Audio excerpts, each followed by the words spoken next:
Good morning, Karura Community Chapel. I'm glad to be here this morning. I was asked to speak by the Property and Development Committee and the Elders Court to basically refresh you and remind you of the design. When I was here last year, we took you through the concept and explained why does the church look the way it is. Today, it's a reminder of how does it look and how will it look at the end. If you see me rushing, that's because I am. Last year, I went way past the time that was allocated. So now, we're going to run this very, very quickly.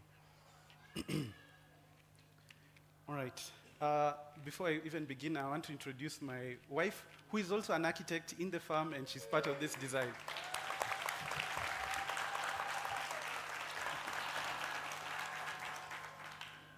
All right.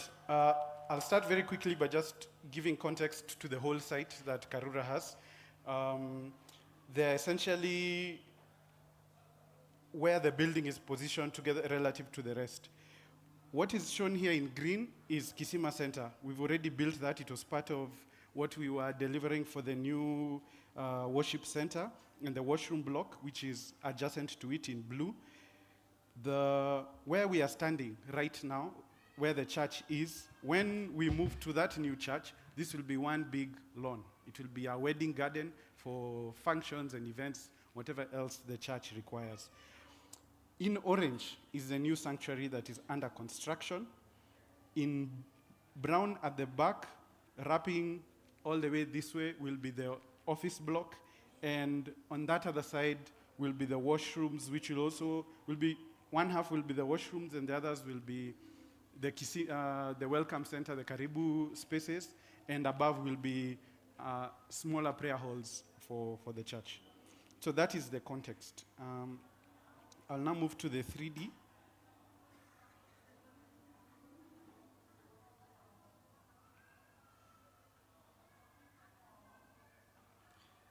This will be the end form for the church. I spoke and took you through the concept the last time, and I will just touch on briefly on why it looks the way it is. The concept is derived from hands in prayer, and it basically takes just shape. It's just one big hall. The details come into the sizing of the portals. We are calling each of those ribs the portal frame. There are 8 of them with 7 gaps in the middle. They start out very small and they grow by the time they get to the front where the altar is. And that is symbolic of our Christian journey. You're supposed to be better in love, in faith, in patience, and all the other fruits of the Holy Spirit. The columns themselves, or the lower parts of the portal frame, they dance. They are not the same. They start out very inclined towards the ground, and that is, again, symbolic of who we are as a Christian when you start your journey. If this is the world and this is being upright as a Christian, we start out here, and by the time we get to the front, it is more upright, and that's why you see it dancing. It's very low at the beginning and gets upright at the front. We have endeavored to bake in symbolism into every aspect of the church. We make sure all dimensions, whether it's angles or steps or spaces, are divisible by 3. Why 3? Because of the Trinity, Father, Son, Holy Spirit. And we also try, if 3 is not possible, we try to make it divisible by 7. Again, why 7? When God gave instructions for the tabernacle, there was the menorah, the handstand. It had 7 individual lampstands to constitute the whole. And so we've tried to bake this into it. The angles for the columns, they do that. The height where this moves from column to sort of beam to part of the roof is exactly 6 meters, and I'll try to touch off on all of those as we go. This has been a labor of love. I will mention that when we began this design, Bishop Ngare told me and our team that I am not the client as bishop. Karura is not the client. God is the client, and you have to work diligently and creatively to that effect, and we continue to try to do the same even as we go. So I will just do a very quick walkthrough of the whole campus. What you see at the back over there is the office block, and on the other side is the washrooms. We'll start at the traffic circle, which will be the entrance, which will be right where the current entrance is. And there'll be a big logo for Karura Community Chapel, and there'll be 3 fountains along this path leading up to the church with infields, planters for palm trees. So we'll begin the walkthrough now. I am actually halfway through, so we're making good time. We'll move. The office block is inclined both for aesthetic reasons and practical reasons. We have a very narrow gap between the building line and the sanctuary itself. So we've inclined it at 81 degrees so that we have more space also on first floor. On the office block side, it's offices for 2 to meet all the administrative needs for the church as it grows. This is a walkway through the design as we move to the main sanctuary. When you get to almost at the altar, right before the building there'll be a ramp, very shallow ramp going down, and you can access the lower gallery from the side over there. But the main entrance will be up here. There are 3 entrance doors. Again, Father, Son, Holy Spirit. The side ones are 3.9 meters high, and then the main one, which is this one, is a whopping 9 meters. It will be a very beautiful door.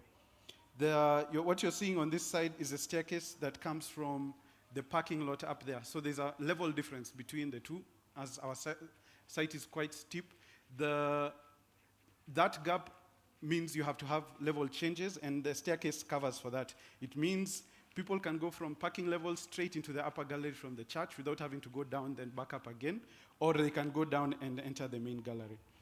Now we have, as you enter the church, you have a entrance lobby of sorts with a beautiful carved ceiling that sort of place sets prior to entering the church. It will be where people like Martha will stand and hand out pamphlets and the ushers and any notice boards. There will also be 2 staircases on either end leading up to the upper gallery, in addition to the one that I just showed you. When you enter, there's a creche on the right, and then a differently abled space on the left, which is flat, allows for wheelchairs or anybody with a challenge. Part of the initial design was the creche. They did not want the creche to be in a different space. They wanted young mothers with the children to feel like they are part of the service, because this is a young and growing church. When we go down, we have all the seating spaces. Some are stepped, and then there's a big flat section at the top. This is the altar and the screen and the stage and where it will be. There'll be one massive screen where the cross is, a full digital screen, which the service team at Kinakaka are very happy about. There's main stage and then 2 stages on the side. On one side will be the baptism section with a staircase that goes down to the service area, service team's offices and spaces down there. And there'll be another on the other side will be for the band and the choir. So if we go up to the stage, you're able to see the whole church and how it will look. We have the upper gallery up there and the lower seating area. Again, there are 4 sort of sections for seating, 7 sections, 4 down and 3 up. The ground level will seat 1,000 people, 1,012 people, and upstairs will seat 774. And in a very curved nature, every single seat will have its center right at the cross. So you will never have to twist or turn your head. Every single seat will be perfectly positioned to see the front. Now we've made the upper gallery float in a way that is very beautiful. So it won't touch the structure itself. It will feel like a floating element. Same to the media booth that is up there. So the next part is I will walk you very quickly to how you access the upper gallery, because I'm running out of time.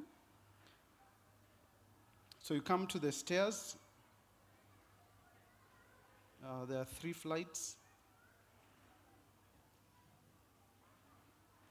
And then this is a landing for it. You can come from downstairs, the lobby, or you can come from the bridge or the parking area, which is the doors over there. So you come up, you come to now the upper gallery seating area. There are entrances on both sides. And this seats 774 for a total of 1,786 for the whole church, which is almost triple our current capacity and will allow far more people to attend service than currently seats. We're now living as if we are living to the bridge and the staircase to that. You're seeing part of the office blocks and how the roof and the walls incline and how the roofs curve.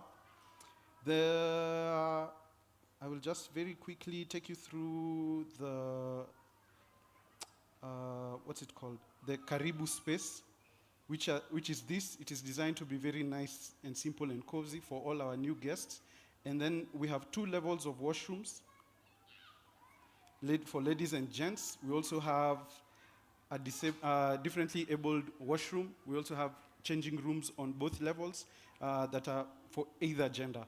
I'll give you a simple example of the washrooms. That's how they look, together with the floating sinks and the mirrors along the windows. All right, so I will now show you the photos, so that, because a lot of us may not have been to site and see how it's looking as it is. These are all the drawings and the details for how the church is supposed to look. If we cut a very quick section through there, you'll be able to see the entrance area without, you'll be able to see the entrance area without the other buildings interrupting. And that's how it looks. Going back to the model.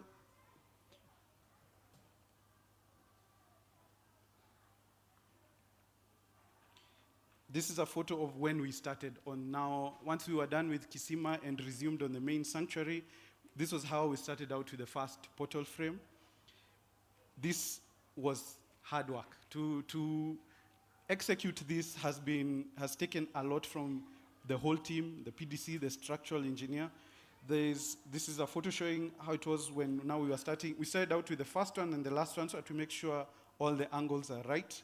This has been the progress over the last 2 years with showing the 4 portal frames. Now this shows the detail that goes, all this, you have to build a whole supporting scaffolding structure before you can now pour concrete for the ribs, and that in itself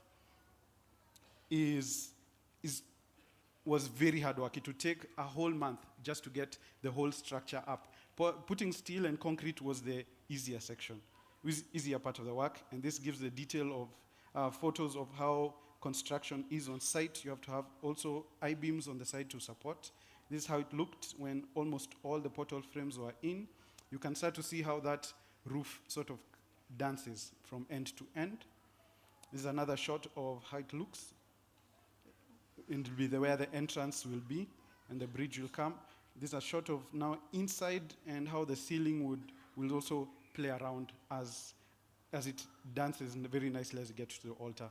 Right now, this inner portal is being constructed and will be done in a few months, in a few weeks. In the next couple of months, you will see the roof structure take shape. The steel structure has been assembled on site and will go up very quickly. One of the changes we made was to move from a concrete roof to a steel structure roof with shingles at the top to save cost and make it more efficient and easier to build. These are final drone shots of how it is looking so far.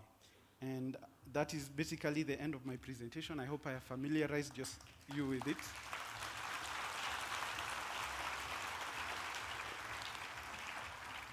So I want to say that this is a community project. If and ever the time comes and you would like a personalized site visit, it can be organized. There are usually site meetings every Wednesday. You can find us. We will be very happy to take you through.